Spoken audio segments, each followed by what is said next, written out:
Oddly enough, the Big Bang Theory spin-off only offered George S.R. his most outrageous sitcom subplot ever in the one episode that young Sheldon ran before killing him off. Even while every single character on Young Sheldon is important to the show's success, Lance Barber's George S.R. has been a huge hit. It was a pleasant surprise that George S.R. turned out to be a nice everyman. Since Sheldon in The Big Bang Theory written off his father as a philandering drunk, his unavoidable demise was already difficult for viewers to accept, and this just made it worse. The sad end of George S.'s life was imminent following the season 6 conclusion of Young Sheldon. Those who have watched every episode of The Big Bang Theory know that Sheldon's dad cheated on his mom and passed away when he was a teenager. Season 7 revealed that Sheldon misunderstood some innocent role play, which allowed the show to retcon the former occurrence, but it couldn't cut the latter moment. Even if the show made it easier to watch by enhancing the relationship between George S.R. and Mima's young Sheldon in the days leading up to his death, the devastating episode A New Home and a traditional Texas torture from Season 7 still hurt. While the storyline from the previous episode was horribly timed, the death of George S.R.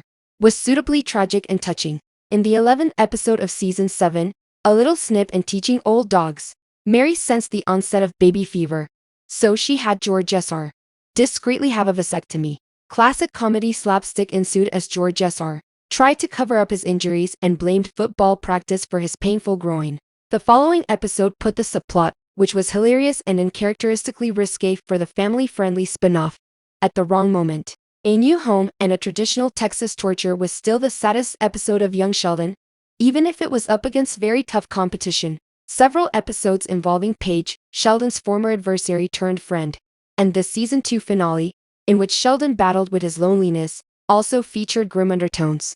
Regardless, the program had never attempted a more devastating punch than the news that George S.R. died unexpectedly while on the job, which Sheldon and his family learned about. George S.'s young Sheldon's demise was effective on a dramatic level. It was problematic since it followed one of the most bizarre and unsightly plots involving the character. Although the storyline involving George S.'s vasectomy was certain to be extremely explicit, this young Sheldon subplot would have been more effective in a previous season of the spin-off. It would be easy for George S.R. and Mary to overlook their ability to become parents again, given that they have a son who is married and has a child of his own. Similar to how the shockingly gloomy scene involving young Sheldon's Mima making fun of George S.'s weight a few episodes prior felt in light of his approaching death, reminding viewers of this one episode prior to George S.'s death intensified the heartbreaking moment.